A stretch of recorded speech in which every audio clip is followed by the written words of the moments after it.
Et la plus simple, c'est l'échelle de Morton. Donc, c'est une échelle à plusieurs items. Les conditions physiques, si c'est excellent, donc on va mettre un 4. Si elle est bonne, on va mettre un 3. Si elle est passable, on va mettre un 2. Si elle est mauvaise, on va mettre un 1. Il y a aussi les conditions mentales. Si c'est par exemple une personne qui va présenter des troubles cognitifs, si il présente une condition mentale très altérée, on va mettre un 4. S'il est apathique, on va mettre un 3. S'il y a une confusion, on va mettre un 2. Et s'il y a des suspens, on va mettre un 1. Est-ce que cette plaque, ce tableau est disponible chez les médecins généralistes? Non, je ne pense pas. Mais je peux vous donner la communication, donc ils peuvent la voir après. Hein. Elle est facile à la fois. Donc, si j'ai excellent. Voilà, donc ils peuvent la voir. Et on parlait de facteurs de risque donc de mobilité. Et si par exemple la personne ne bouge pas, elle bouge complètement, donc c'est 4. Si elle ne bouge pas du tout, donc c'est un 1. Et puis, donc on va faire la sommation de tous ces items. Et quand le score il est inférieur à 16, on va dire que la personne elle a un risque de développer un trouble cutané tel que les stars. Voilà. Donc il faut utiliser cette échelle. C'est une échelle qui est utilisée dans beaucoup de services. C'est une échelle qui est validée par l'Organisation mondiale de la santé. Voilà. D'accord, c'est une échelle qui va de 1 à 4. Voilà, qui va de 1 à 4 pour chaque item. Donc, le score il est inférieur à 16, donc on va dire que la personne elle est vraiment à risque de développer des complications, notamment cutanées. Cette échelle, elle est spécifique aux complications, donc à l'ESCAR. Donc, le mécanisme de la formation de l'ESCAR, donc c'est une compression, comme je vous ai dit, donc la personne ne va pas bouger, il va y avoir une compression. Et quand il va y avoir une compression des tissus, donc il va y avoir une diminution du flux sanguin veineux et artériel, ce qui va entraîner une hypoxie. Et puis après, il va y avoir de la toxine qui va se dégager et va induire une nécrose tissulaire. Donc ça va commencer de l'épiderme jusqu'à l'os. Et puis la nécrose ischémique. Il y a la pression qui se calcule donc par rapport à la force sur la surface. Plus la surface elle est petite, plus on peut faire la pression elle est élevée. Par exemple, si on se met sur les fesses, par exemple, quand vous voyez ici en bas, là, comme vous voyez ici, la personne elle est assise, au bout de 2 heures, il peut faire un escarre. Vous voyez, au bout de 2 heures, parce que la surface elle est petite, donc la pression elle est plus élevée. Et là, quand il est en décubitus dorsal, il peut faire un escarre au bout de 3 heures. Donc, plus la surface est petite, plus la pression est élevée. Donc, il y a des zones de prédilection de ces troubles cutanés, donc de ces escarres. Quand la personne elle est en décubitus dorsal, donc les zones les plus à risque, ce sont les talons, la région sacrée, les coudes, l'omoplate, l'occiput. Quand la personne est en décubitus latéral, donc c'est surtout les malléoles, que ce soit les malléoles internes ou les malléoles externes, les condyles internes ou externes, le grand trochanter, le corps, l'acromion, bien vous imaginez une personne qui est en décubitus latéral, elle peut faire même une nécrose au niveau des oreilles. Ça a déjà été vu, surtout dans les services de réanimation. Et puis, dans le décubitus ventral, on a les orteils, les genoux, les organes génitaux. On a eu des catastrophes au niveau des organes génitaux, c'est vraiment qui sont dues à la compression. Les seins chez les femmes, l'acromion, les joues et bien sûr l'oreille. Et puis bien sûr, même les patients qui sont sur fauteuil roulant. Donc, pour avoir des complications cutanées, on n'est pas juste obligé d'être alité, c'est-à-dire carrément que ce soit en décubitus dorsal ou latéral ou ventral. Même en étant assis, on peut faire des complications cutanées, notamment au niveau de l'ischio, du dos, des côtes et beaucoup plus le sacrum. Donc, quel est le conseil que vous donnerez par rapport à cette situation? Je suis je vais Ah en bon, d'accord. Voilà. Si vous avez des différents stades, donc vous savez quand on parle d'un escale ou d'une escale, il y a plusieurs stades. Ça peut commencer, donc il y a 4 stades. Donc le stade 1, c'est le stade le plus réversible. Donc là, c'est le seul stade qui est réversible si on agit tout de suite. Donc si on lève cette compression, et ben c'est un stade qui est réversible. Donc le stade 1, il y a juste l'épiderme qui est touché. Donc c'est une rougeur, quand vous le voyez donc ici, vous voyez, donc c'est une simple rougeur. Vous voyez, c'est une simple rougeur, mais quand on appuie, ça ne devient pas blanc. Vous comprenez? Donc ça reste rouge même quand on appuie. Donc là, c'est le stade 1 de l'escale qui est réversible si on lève cette compression. Mais si on continue, donc on garde la compression sur cette zone, ça va évoluer au stade 2. Donc il faut savoir qu'il y a pour la peau, donc vous avez le derme, vous avez l'hypoderme, après vous avez les muscles et vous avez l'os. Donc le premier stade, c'est juste l'épiderme qui est touché. Mais si on garde toujours cette compression, eh ben, ça sera le stade 2, donc il y aura le derme qui va être touché. Donc, le stade 2, c'est une perte de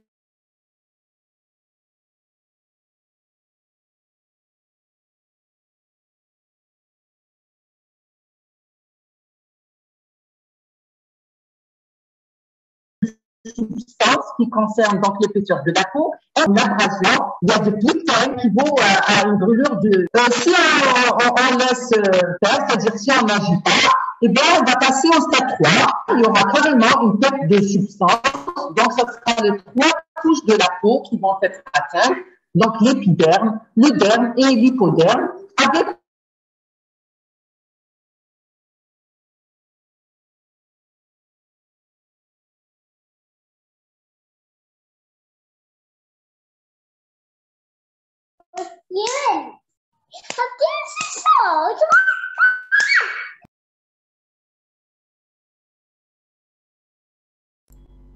Il n'y a plus de connexion.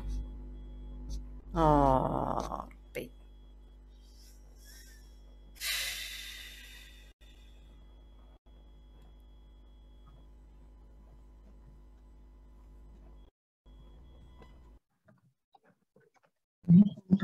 voilà, donc vous m'entendez? oui, après être Voilà. pendant...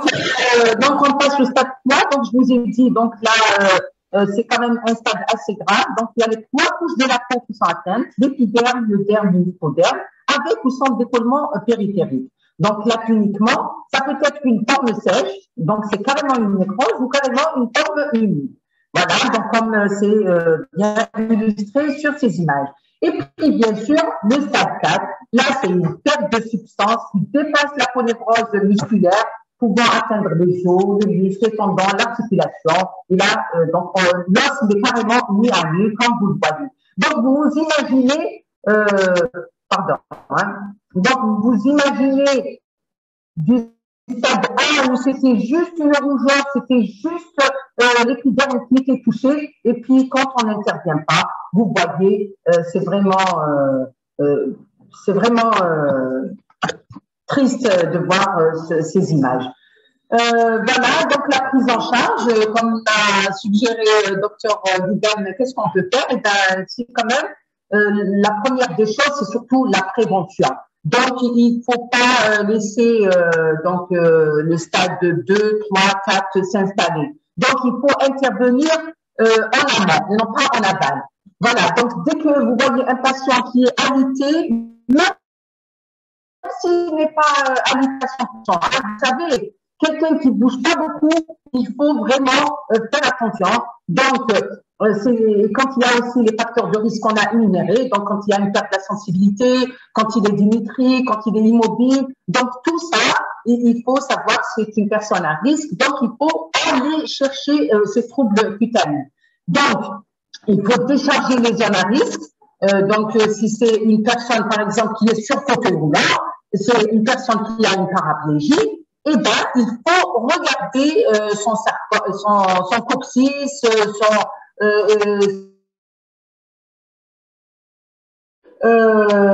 quand il y a une petite rougeur, eh ben, il peut par là un orage. Pourquoi? Parce que le massage, l'effleurage, eh ben, ça va favoriser la circulation. Comme je vous ai dit, c'est une ischémie. Donc, c'est une ischémie qui va entraîner une hypoxie. Donc, il va y avoir des nécroses qui vont s'installer. Et le fait de faire ces massages, donc effleurage, eh ben, ça va nourrir un petit peu donc cette zone qui est ischémique. Donc, ça va la revasculariser. Il faut décharger aussi les zones à risque. Donc, on peut utiliser donc des coussins, comme je vous ai dit, par exemple, quand c'est des personnes qui sont sur fauteuil roulant. Et quand c'est des personnes qui sont alitées, on peut utiliser des matelas et des surmatelas. Vous savez qu'actuellement, il y a toute une panoplie donc de matelas et de surmatelas qu'on peut utiliser. Mais il ne faut pas juste se dire que cette personne, elle est sur matelas, qu'il ne faut pas, par exemple, vérifier ses points d'appui, qu'il ne faut pas faire, par exemple, de massage à type d'effleurage des zones atteintes. D'accord? C'est-à-dire, il faut faire tout ça. Il faut faire aussi le changement de position toutes les 4 heures. Même si la personne elle a un matelas ou un surmatelas, eh ben, il faut changer les positions d'appui toutes les 4 heures. Et bien sûr, assurer un équilibre nutritionnel. Ça, c'est un volet qui est très important parce que je vous ai dit qu'une personne qui est dénutrie, c'est un facteur aggravant. Donc, il faut équilibrer. Je vais vous en parler donc de l'équilibre nutritionnel. Et bien sûr, réévaluer les facteurs de risque à chaque fois. Donc, les traitements de facteurs associés, donc il faut surveiller les troubles hydroélectrolytiques et corriger les états de dénutrition. Donc, il faut savoir qu'un apport alimentaire d'au moins 2000 calories par jour chez l'homme est nécessaire et de 1600 calories chez la femme. Et bien sûr, ce régime peut être enrichi de protéines, au moins 1 gramme par kilo par jour. Et éventuellement, on peut utiliser les compléments nutritifs, voire si la personne ne peut pas se nourrir, on peut être amené à utiliser des sondes gastriques. Voilà, donc ça c'est le traitement préventif. Hein. Et là, on va parler donc du traitement curatif, c'est-à-dire une fois que la lésion elle est là, on passe au traitement curatif. Donc le traitement curatif, c'est le traitement local selon le stade. Donc quand il y a juste une rougeur, donc je vous ai parlé donc de décharger, le changement de position toutes les 4 heures, mettre un matelas ou un surmatelas. Et le massage donc pour revasculariser cette zone qui est comprimée, et on peut mettre aussi alterner le chaud et le froid pour améliorer la vascularisation. Et puis quand il y a des lésions qui sont là, par exemple dans le stade surtout 3, on fait des détertions. Donc il faut enlever tout le tissu qui est nécrosé. On peut utiliser donc des gels de détertion à base d'alginate ou des hydrogels ou des hydrofibres en complément d'une détertion des fois à bistouri. Des fois, on est amené à enlever la nécrose avec un bistouri quand ça suffit pas avec les gels de détertion. Et puis après, on peut mettre, c'est bon, on peut mettre des pansements. Donc, il y a toute une panoplie de pansements. Et ce sont surtout des pansements hydrocolloïdes, surtout à la phase de bourgeonnement et de cicatrisation. Il faut savoir que des fois, on est amené à faire de la chirurgie, surtout quand il y a une perte de substance. Quand la perte de substance elle est très importante, on est amené à adresser le patient en chirurgie pour combler cette perte de substance. Donc, des fois, on est amené à faire des greffes. Voilà. On reste sur cette plaque, s'il te plaît. C'est agaçant de couper dans la communication, mais on reste sur cette plaque. Alors, je suis généraliste au niveau d'un EPSP. J'ai une rougeur. Voilà, vous avez une rougeur, donc il faut donc lever la compression, c'est la première des choses. Donc, le changement de position toutes les 4 heures, mettre du chaud et du froid pour revasculariser la zone qui est comprimée. faire des massages d'effleurage, donc des massages que tout le monde peut faire. Et puis, veiller à ce que le patient soit pas dénutri, donc il faut qu'il ait sa ration donc, de calories par jour, avec un régime hyper quotidien, parce que c'est un facteur de risque, donc il faut tenir compte. Et bien sûr, on n'oublie pas tout ce qui est matelas, par exemple là-haut, les surmatelas. Je vous ai dit qu'il y a toute une panoplie dans le... Quand on parle de détertion, oui. C'est pas le stade 1, hein. Donc ça c'est le stade de... Justement. Est-ce que c'est moi qui le fais? Est-ce que c'est moi qui le fais? Est-ce que je peux le faire? Voilà. Donc ici, je vous parle par rapport au stade. Donc là, je vous ai expliqué ce qu'il y a à faire. Donc la prévention, le traitement curatif. Mais là, je vais vous donner par stade. Voilà. Voilà, prise en charge par rapport au stade. Donc stade 1. Je vous ai dit, donc c'est la prévention. Vous savez que la prévention, c'est le traitement idéal. Donc, idéal. Moi, j'insiste. Hein, moi, si je donne le secours pour les médecins, surtout la prévention. Parce que vous savez, il nous est arrivé souvent de passer dans des services, des urgences de réanimation, et bien je vous jure que le personnel médical et paramédical n'ont jamais retourné le patient. Donc après, on va trouver un escar avec des signes d'infection, d'ostéite. Donc si on avait prévenu, on n'en serait pas là. D'accord? Donc c'est pour ça que je voulais que ce cours soit fait pour tous les médecins. C'est tous les médecins qui doivent être alertés que le patient qui ne bouge pas beaucoup, notamment les patients neurologiques, ils peuvent faire ce problème cutané. Et ce problème, donc un patient, il peut risquer la vie, il peut en mourir. Hein? Et même s'il ne va pas en mourir, ça coûte donc des jours d'hospitalisation et ça coûte, je vous ai dit, il y a eu un budget de 3 milliards. Voilà. Donc, la prévention, c'est un sort de secours, il faut retenir quelque chose, c'est prévenir. Non, la prévention reste au premier plan. Voilà, donc, mais sinon, donc la prise en charge, le stade 1, décharge du point d'appui, prévention, surveillance importante. Donc, on peut mettre les pansements hydrocolloïdes, donc c'est des pansements qui se vendent en parapharmacie généralement. Voilà.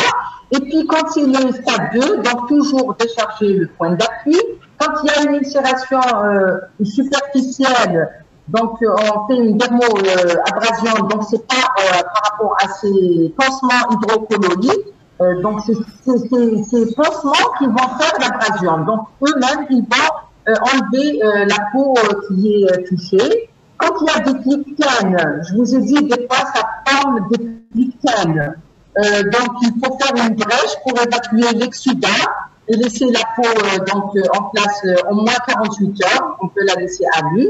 Et puis, quand il y a des lichen hématiques, on peut toujours utiliser ces pansements hydrocolloïdes. Donc, il faut retenir que quand c'est le stade 2, on va utiliser les pansements hydrocolloïdes. Voilà. Et puis, quand c'est le stade 3 et 4, toujours déchargé, la décharge élevée. Et puis, comme vous avez vu, stade 3 et 4, là, on est obligé de faire une détertion, qu'elle soit chimique, donc par les hydrogènes et l'irigo-absorbant, soit chirurgicale. Donc, pour moi, pour un médecin généraliste, on peut intervenir quand c'est le stade 1 et 2. Et puis après, quand c'est le stade 3 et 4, je pense qu'il faut les envoyer dans des services spécialisés. Voilà. Et je voulais aussi dire, même peut-être il y a des gens ici qui nous écoutent, peut-être c'est des chirurgiens, la détection mécanique, quand il y a une arthrite oblitéraire des membres inférieurs, elle est contre-indiquée. Hein. Donc, il faut faire attention à ce qu'il n'y ait pas des lésions d'arthrite associées. Voilà. Donc, le 1 et le 2, tout médecin, tout praticien peut le faire. Voilà. Merci. Voilà, donc là, j'ai fini avec les complications cutanées, qui est un volet, je pense, le plus important des complications du décubitus. Et on va passer aux autres complications, notamment cardiovasculaires. Dans les complications cardiovasculaires, vous savez, on vient juste d'avoir le Covid et tous les malades étaient sous épargnothérapie. Parce qu'il y avait les thromboses qui guettaient le patient. Donc, il n'y a pas que dans le Covid où il y a le risque de thrombose. Tout malade qui est alité, il risque donc de faire une maladie thromboembolique. Notamment l'immobilité. Vous savez, dès qu'on ne bouge pas, il y a une réduction du début vasculaire avec une diminution de la contraction musculaire. Et donc, quand il y a une diminution de la contraction musculaire, donc il va y avoir une stase. Il va y avoir risque de thrombose. Et bien sûr, quand on a peur d'une thrombose, pourquoi on a peur d'une thrombose? Parce qu'il y a un risque d'embolie pulmonaire. Donc, le risque vital, il est vraiment là. D'accord? Donc, les malades qui ne bougent pas, attention, ils peuvent vous faire une embolie pulmonaire qui peut être fatale. Mais il faut savoir que ces thromboses peuvent survenir dès les premiers jours de l'immobilité. D'accord? C'est-à-dire que c'est pas une personne qui a alité pendant 1 mois ou 2 mois qui va faire un risque embolique. Et bien, dès les premiers jours, on peut faire une embolie pulmonaire et le traitement ici aussi, il est préventif. Donc, tout patient qui ne bouge pas beaucoup, je vous ai dit, même s'il est sur fauteuil roulant, c'est-à-dire il arrive à bouger un peu, mais il ne bouge pas beaucoup, il faut prévenir, donc en donnant de l'héparine, l'héparine à bas poids moléculaire, donc à titre préventif. Bien sûr, il faut juste que la fonction rénale soit normale, donc il faut faire un bilan rénal au préalable. Et les doses à type préventif, donc c'est de 0,4 en sous-cutané. Voilà. C'est l'héparine à dose préventive. Quand le patient est alité, donc il faut toujours surélever les pieds du lit. On peut faire porter des bas de contention pour notre patient. Vous savez, à l'étranger, on prescrit systématiquement des bas de contention pour une personne qui ne bouge pas. Ici, on n'a pas cette optique. C'est dommage parce que ça coûte pas très cher. Donc, c'est une chose qu'on peut faire porter des bas de contention à un patient. Ça coûte pas très cher. Et puis, il faut le lever précoce. Donc, vous savez, c'est comme les femmes qui accouchent. La dernière fois, je discutais avec une gynéco. Elle me dit, tu sais, il y a enfin, c'est pas une patiente, une femme qui a accouché à peine 21 ans. Et puis, vous voyez, sa belle-mère, donc elle lui dit, non, écoute, tu viens d'accoucher, il faut pas que tu bouges, il faut que tu restes 40 jours alité, c'est comme ça qu'on faisait et tout. Donc, la dame, elle venait d'accoucher, elle ne bougeait pas, elle était dans son bien, on lui ramenait tout, donc on met là, du choucha et tout, donc c'était super gras, super calorique. Et ben, la fille, elle décède par une embolie pulmonaire à l'âge de 21 ans. Donc, vous voyez, le lever précoce, il faut le préconiser dès que possible. Dès que possible. Vous savez, dès que possible, il faut préconiser le lever. Un lever qui doit être progressif, mais il faut le préconiser. Le fait d'être alité toute la journée, même si on ne présente pas une pathologie, eh ben, on risque gros. Voilà. Donc, le lever précoce, ne serait-ce que d'abord par une position demi-assise, position assise, après toujours progressive. Et puis, quand la thrombose est là, il faut tout de suite traiter et la dose curative, donc selon l'INR, entre 2 et 3. Généralement, c'est 0,8 qu'on donne 2 fois par jour. Et bien sûr, toujours surveiller l'état d'hydratation du patient. Une autre complication cardiovasculaire, c'est l'hypotension orthostatique. Il n'y a pas quelqu'un qui n'a pas eu le vertige quand il est allongé pendant longtemps. Dès qu'il se lève, il commence à avoir le vertige. Donc, c'est ce qu'on appelle l'hypotension orthostatique. Donc, l'hypotension orthostatique, elle est définie comme une diminution de 20 millilitres de la systolique et de 10 par rapport à la diastolique dans les 3 premières minutes d'orthostatisme par rapport au chiffre de référence. D'accord? C'est-à-dire quelqu'un qui avait 14,8, s'il fait 12,7, c'est qu'il commence à faire une hypotension orthostatique. Et cette hypotension orthostatique, elle est au moins partiellement prévenue par la mise en place donc des barres de contention ou de bandes de contention, comme je vous ai dit pour les thromboses, et une verticalisation progressive, c'est-à-dire un lever progressif. Quelqu'un qui est alité, il ne faut jamais le mettre d'emblée en position debout. Toujours le mettre d'abord en position demi-assise dans le lit, après il se met assis au bord du lit, et après il se met debout. D'accord? Toujours l'hydratation correcte. Il y a aussi la désadaptation cardiaque. Donc, il faut savoir qu'une personne qui ne bouge pas pendant longtemps, elle va faire une intolérance au moindre effort. Donc, le fait qu'elle soit alitée pendant longtemps, donc elle va faire, dès qu'elle se lève, eh ben, elle va faire des vertiges par rapport à l'hypotension et elle va faire aussi une tachycardie et une dyspnée. Et cette tachycardie et cette dyspnée, donc c'est une désadaptation à l'effort. D'accord? Et elle peut être aussi prévenue. Comment elle peut être prévenue, cette désadaptation?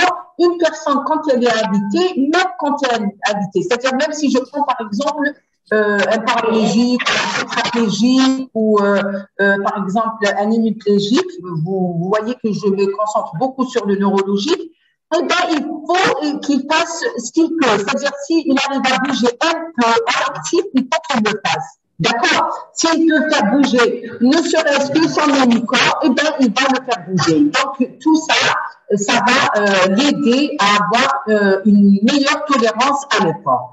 Voilà. Bien sûr, tout en surveillant le rythme cardiaque et la tension artérielle. Une autre complication cardiovasculaire, c'est les œdèmes. Donc, une personne qui ne bouge pas, donc il y a une modification des répartitions du volume sanguin. Donc, il y a un mauvais retour veineux qui se fait. Donc, il y a une stase du volume sanguin donc dans les parties donc inférieures. C'est ce qu'on appelle donc l'œdème d'équilibre. Et bien sûr, une personne qui est alitée, comme on a parlé du facteur de risque de la dénutrition, en dehors des œdèmes d'équilibre, il y a aussi des œdèmes de dénutrition qui peuvent se surajouter. Donc, le traitement de ces œdèmes repose donc sur la surélévation des membres inférieurs pour favoriser donc le retour veineux, pour favoriser le drainage. On peut faire des massages. Vous savez, quand par exemple quelqu'un est alité et puis vous allez voir qu'il y a la jambe, elle est édolaciée. Et ben, donc vous la surélevez et en même temps vous pouvez faire un massage éclairage. Donc vous commencez par le bout de l'orteil et vous drainez vers vous. Voilà, donc ça va favoriser le drainage et ça va diminuer dans cette œdème de déclin. Voilà. Et puis, bien sûr, on peut aussi utiliser les barres de contention ou des bandes de contention. Et puis, des contractions actives. C'est quoi une contraction active? C'est-à-dire, c'est le patient qui fait lui-même la contraction. C'est-à-dire, c'est pas passif, c'est pas quelqu'un d'autre qui va lui faire. C'est le patient lui-même. S'il arrive à bouger les orteils, eh ben, il va bouger les orteils. S'il arrive à bouger la cheville, eh ben, il va faire la dorsiflexion ou de la cheville ou la flexion plantaire de la cheville. Parce que toutes ces contractions vont aider à avoir un meilleur drainage, à avoir un meilleur retour veineux. Donc, il y aura moins de stades dans les parties distales. Voilà. Et puis, on peut être aussi amené, bon, là, c'est des malades qui sont dans les services de rééducation. Par exemple, on peut être amené à faire des électrosimulations pour favoriser la contraction. Mais même si on n'a pas d'électrosimulation, donc vous pouvez faire les barres de contention, les massages et la position d'équilibre. Voilà, donc là, c'est les principales complications cardiovasculaires. On passe aux complications urinaires. Donc, la même chose quand la personne elle est donc allongée, et donc il y a une stase. Hein, la vessie ne se vide pas, elle n'est pas en position d'équilibre parce que l'être humain il est fait pour se mettre sur des pieds. Donc, quand il est allongé, ben il va y avoir une stase, donc même au niveau de la vessie. Donc, il va y avoir les urines qui vont stagner dans la vessie. Parce qu'il n'y a pas d'effet de pesanteur, hein, donc il n'y a pas d'effet de cette gravité. Donc il va y avoir une stase. Et vous savez, c'est comme quand il y a une marque d'eau, hein, quand il y a une marque d'eau, vous allez passer, vous allez trouver des petits tags, vous allez voir que c'est un petit peu pourri, et bien c'est la même chose. Quand les urines vont stagner dans la vessie, et bien ça va être une source d'infection et source de lithiase. Voilà. Donc, quand vous avez un patient qui est alité, et il faut penser à sa vessie. Donc, ne serait-ce que de faire un ECBU pour voir s'il ne fait pas une infection. Et on peut faire une échographie pour voir s'il y a des urines qui restent dans la vessie. Donc, quantifier le résidu post-mictionnel. Parce que vous savez, le patient, il peut uriner normalement, mais il y a un résidu. Donc, la meilleure façon, c'est de faire une échographie. Et si vous ne pouvez pas vraiment faire d'échographie, vous pouvez faire un examen palpatoire. Hein. Donc, vous allez palper en suspudien pour voir s'il n'y a pas un globe vésical. D'accord. Des fois, le patient, il vous dit rien du tout, donc vous palpez pour voir s'il n'y a pas un globe vésical qui est là, et vous allez compléter par une échographie à la recherche d'un résidu. Est-ce que c'est le sondage avant l'écho?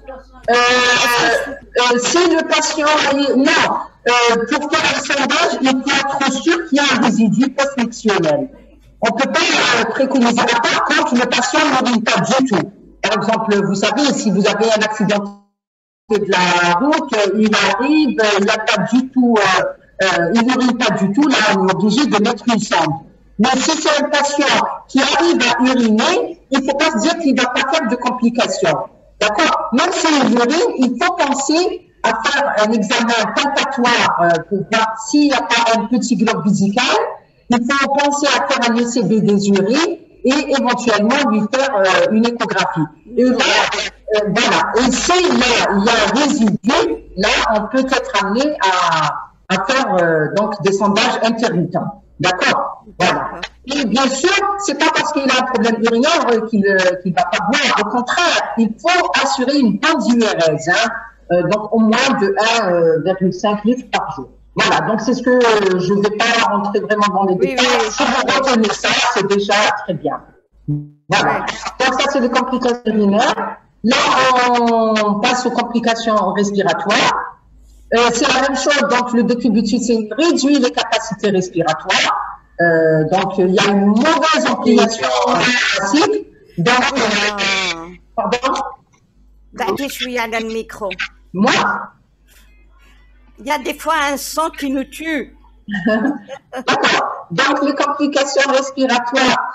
Donc, je vous ai dit que le décubitus, il réduit les capacités respiratoires. Il y a une gêne à la toux. Il y a une diminution de la compliance pulmonaire et ça va entraîner un syndrome restrictif.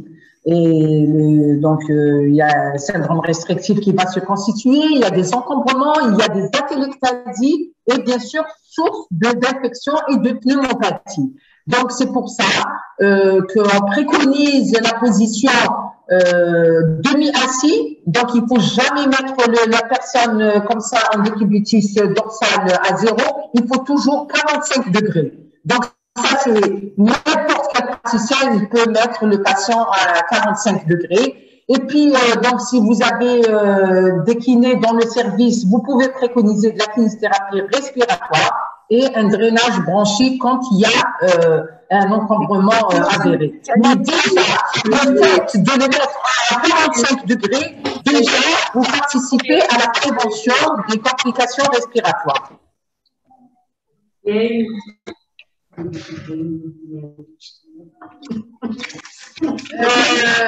Autre D'autres complications du décubitus, donc on en a énuméré les plus importantes. Il y a aussi les complications neurologiques. Donc quand une personne elle est alitée, eh ben, elle va comprimer certains nerfs. Ça sera pas tous les nerfs, mais il y a certains nerfs qui sont plus vulnérables que d'autres. Par exemple, les nerfs périphériques, qui vont se traduire par une atteinte sensitivo-motrice. Et il faut savoir que, par exemple, au niveau épitropié, au crânien, donc c'est le nerf ulnaire qui peut être comprimé, le nerf radial dans la gouttière de la face postérieure de l'humérus, donc quelqu'un qui est allongé et il y a son humérus donc contre le plan du nez, eh ben, il peut faire une paralysie radiale. Donc, il va se réveiller le matin avec une main tendante. D'accord? Pourquoi? Parce qu'il a comprimé son nerf radial à la face postérieure de l'humérus.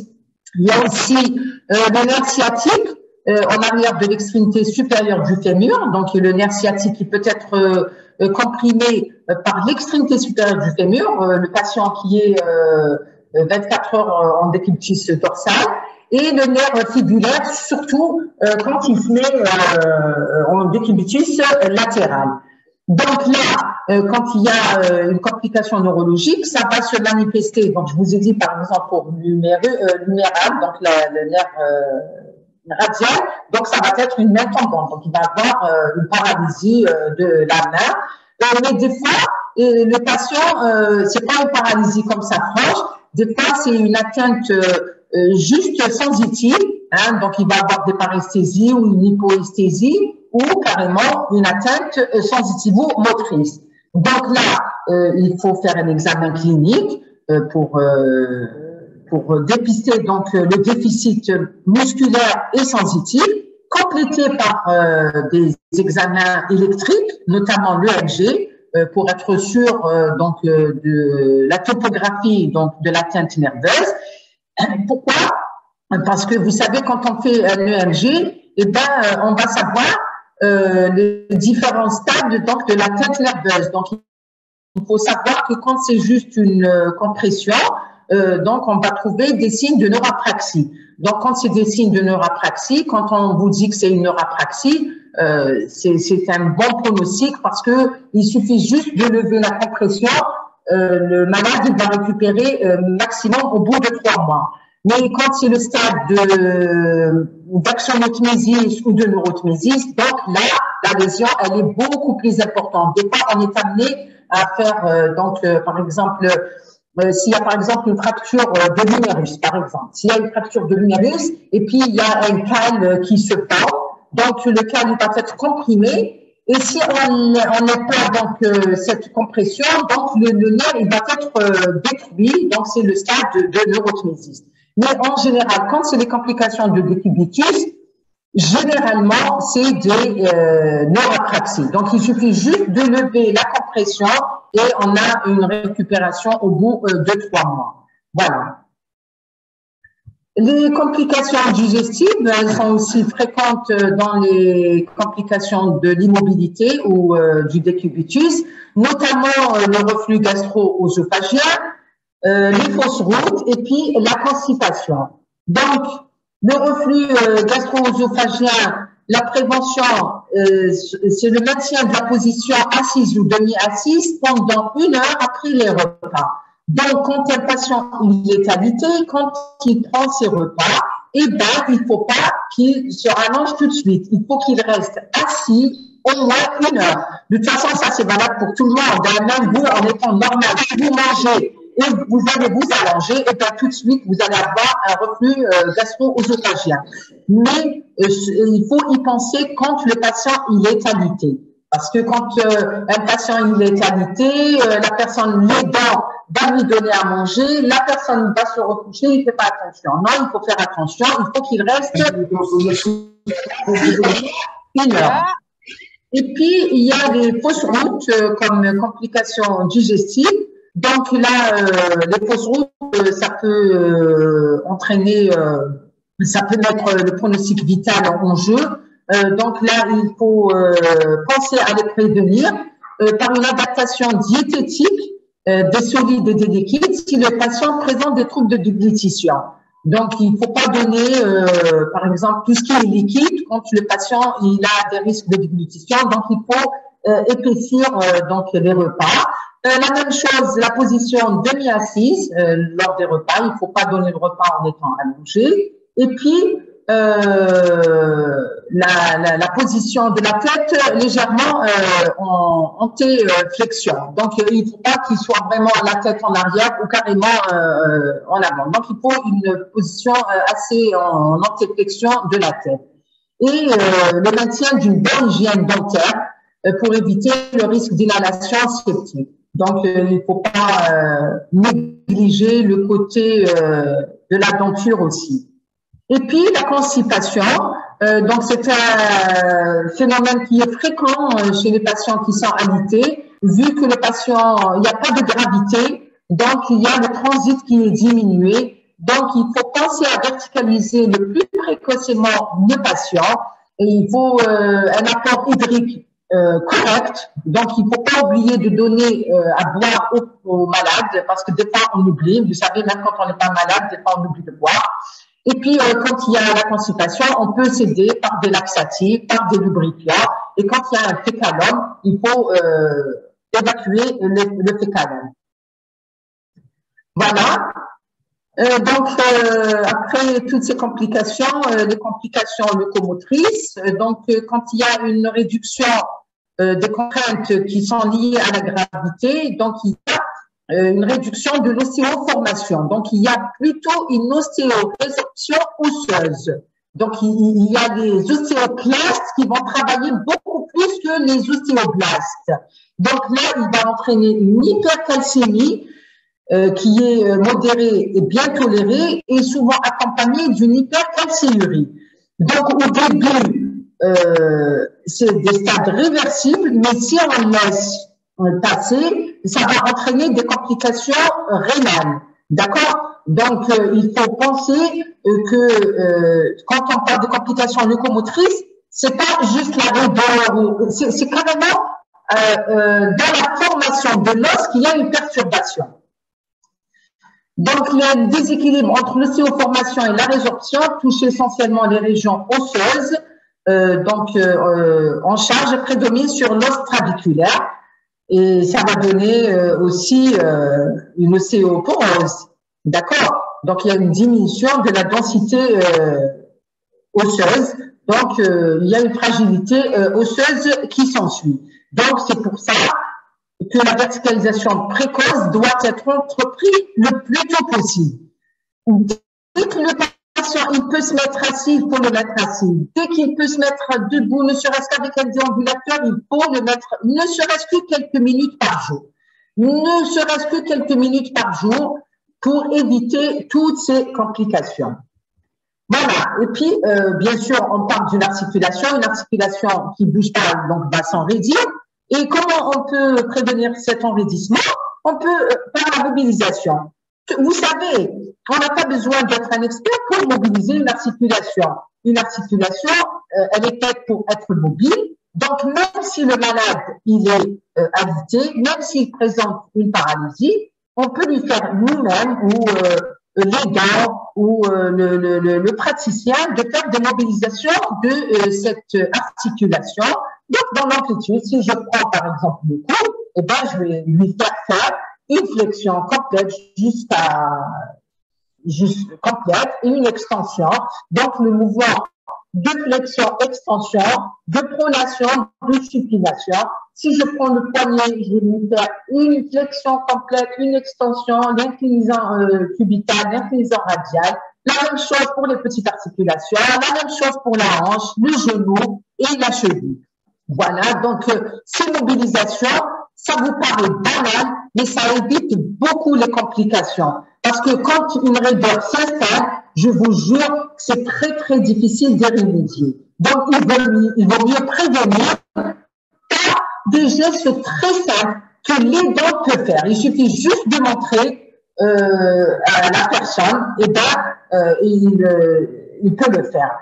Voilà, et des fois, on est amené à mettre des attelles. Par exemple, si le patient il a une petite raideur, par exemple, si je prends un flessum du coude, s'il a un petit flessum, on peut, donc quand on fait les mobilisations, on peut s'aider d'une attelle de correction. Donc c'est une attelle que le patient peut mettre et puis les dents peut lui enlever, notamment au niveau des membres inférieurs pour éviter les attitudes vicieuses.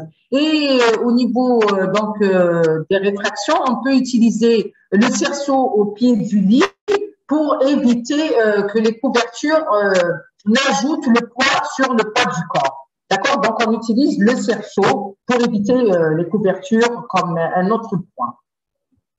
Voilà, et puis je finis par les complications neuropsychologiques. Donc, je vous ai dit tout à l'heure, tout à fait au début, à l'introduction, que des études récentes ont démontré que le psy joue un rôle très important dans les complications.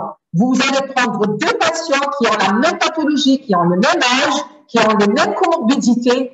Un, il va développer des complications, l'autre, il ne va pas en développer. Pourquoi? Parce qu'ils ont démontré que le psy, il y est pour beaucoup de choses. Donc, une personne qui est alitée, il faut penser à le prendre en charge pour diminuer cette angoisse, cette agitation, dépister donc des problèmes psychologiques afin d'éviter le déconditionnement psychologique.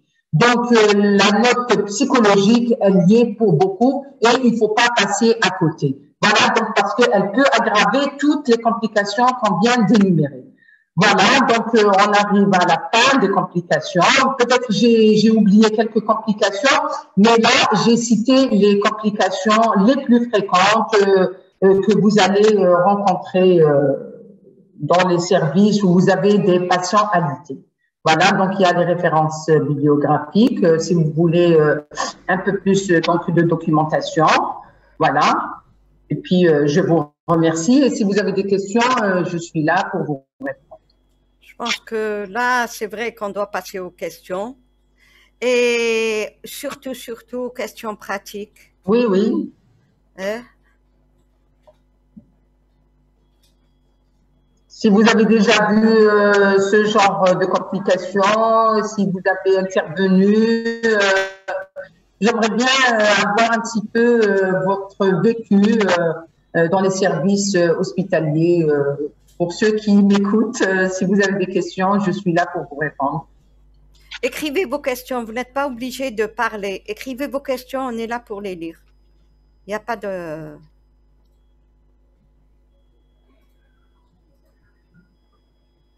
Je vais commencer par poser une question, moi. Si je dois conseiller à quelqu'un pour le choix du matelas, quel type de matelas je devrais choisir?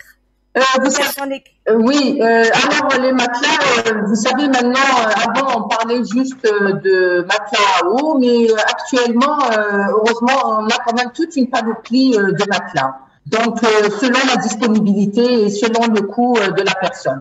Donc, il y a des matelas à air, il y a des matelas à pression, il y a des matelas à eau. Donc, voilà, selon la disponibilité et selon le coût.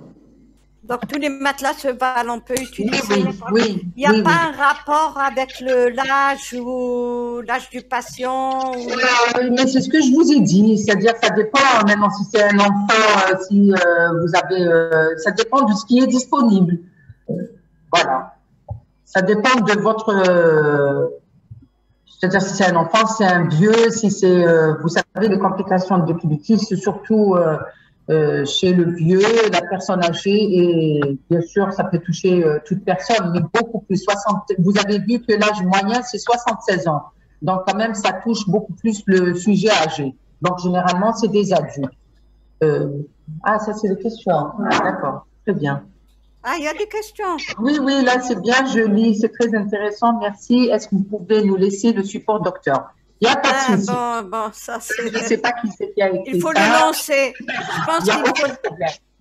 Je pense qu'il faut le lancer. Moi, je n'ai pas de questions.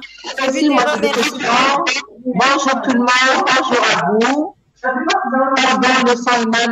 Désolée, vous savez, je vous jure, je me suis levée à 6 h du matin, à 8 h, j'étais là. Je suis levée à 6 heures du matin, à 8 heures, j'étais au Alors, tu as une question. L'antibiothérapie efficace pour les escarres. Je suis en train de répondre à toutes les questions, Dr. Bougan. Donc, j'ai pas de deux. Ça vient de commencer. Allez-y vers l'arabe. Dr. Bougan, je réponds à tout le monde. Ah, je commence par en bas.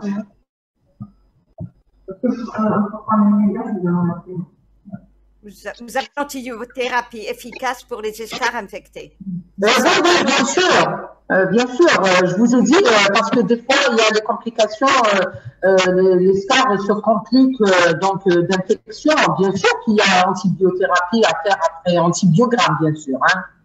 Lequel L'antibiogramme. Il faut faire un biogramme. C'est-à-dire, il faut analyser l'antibiotique qu'il faut faire. Il n'y a pas un antibiotique précis. Ça dépend du germe. On ne peut pas traiter tous les germes de la même façon. Donc, il vaut mieux faire un antibiogramme. On fait un prélèvement et puis on traite selon. Il y a la question d'après. Oui. Conduite à tenir devant une escarre chez le diabétique, conduite à tenir devant les escarres chez un cardiopathe. Donc, je vous ai dit pour le cardiopathe, quand c'est un stade de détertion, surtout mécanique, si on doit utiliser une détertion mécanique, il faut faire très attention qu'il n'y ait pas une artérite différente des membres inférieurs. Surtout si donc il faut faire quand même un échodoppler si c'est possible. Hein. Si c'est possible de faire un échodoppler avant de faire une détertion mécanique. Chez le diabétique, raison de plus, hein, chez le diabétique, donc il faut vraiment prévenir. Hein, au meilleur des cas, il faut vraiment prévenir. Donc il faut vraiment surveiller les zones d'appui. Je vous ai parlé des zones d'appui, donc il faut les connaître. Et quand il y a une petite rougeur, donc il faut essayer de faire des massages effleurage. Vous savez, le massage effleurage, vous pouvez taper sur Google massage effleurage, donc il va vous montrer comment faire le massage effleurage, parce que ce massage effleurage, il va simuler la circulation du sang, et puis on peut mettre le chaud et froid, donc c'est pour aussi améliorer la circulation. On peut utiliser la biafine, donc ça c'est au début, quand c'est le stade 1, et quand c'est le stade 2, on peut utiliser les pansements. Donc j'ai bien énuméré tout à l'heure le type de pansement qu'on utilise dans le stade 2 et dans le stade 3. Oui. Voilà. Il y a une autre, enfin la dernière, je pense.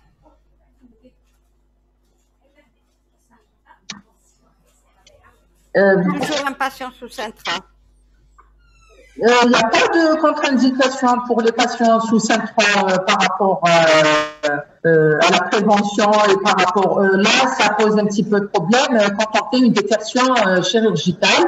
C'est le même protocole pour les patients qui sont sous anticoagulants. Donc là, il faut une prise en charge hospitalière quand même.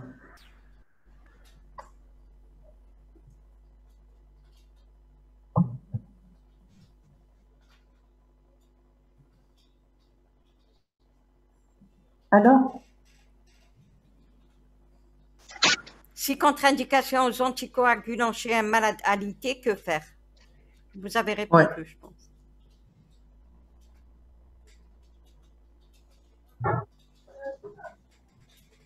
Là? Oui, ma chère.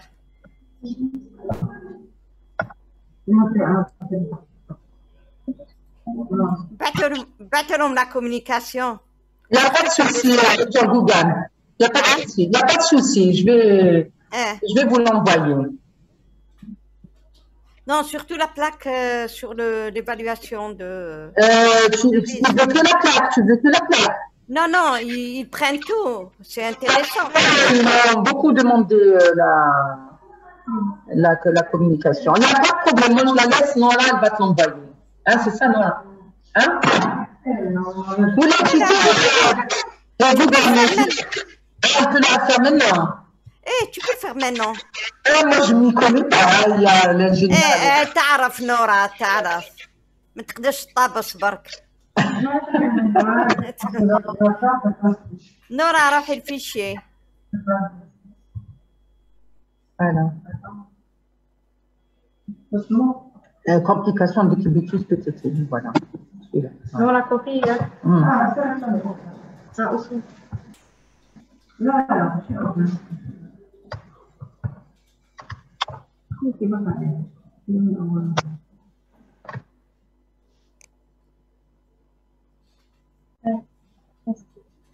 C'est bon, docteur Gougamin.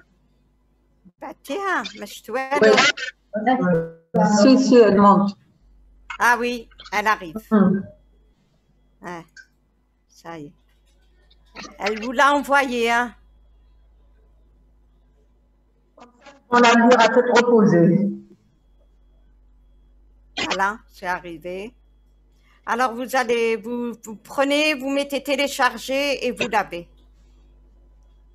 Je pense que la fiche sur les facteurs de risque devrait être affichée à votre niveau, à l'avoir sur votre bureau pour pouvoir...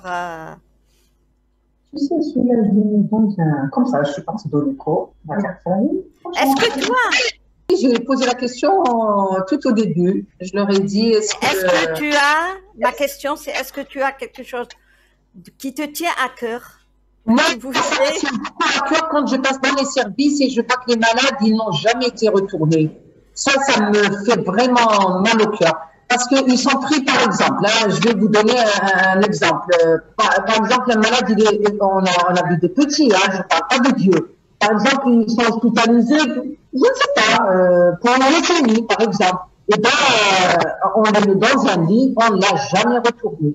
Donc après, au lieu de s'occuper, par exemple, de sa leucémie, on va commencer à s'occuper. On va s'occuper de ces espoirs. Qui est catastrophique, avec des troubles orthopédiques, il est rétracté de partout. Il faut même des espoirs au niveau de la nuque, des oreilles, des parties génitales. Donc, franchement, moi, pourquoi ce cours je voulais le faire? Je me suis dit, quand même, un malade, quand il est au lit, il faut le prendre en charge. C'est-à-dire, on ne devient pas spécialiste juste de la maladie. C'est pas parce que je suis urologue, je vais voir juste ce qui est uro. Je suis gastro, je vais voir juste... Non, le malade, c'est un tout. Le malade, on le prend c'est un tout. C'est pas juste un organe. Voilà. Est-ce que la prise en charge... Alors, comment récupérer le fichier Google? روحي ديري télécharger, يخرج لك le fichier. Qu'est-ce que j'allais dire par rapport au... Justement, vous avez parlé des parties génitales.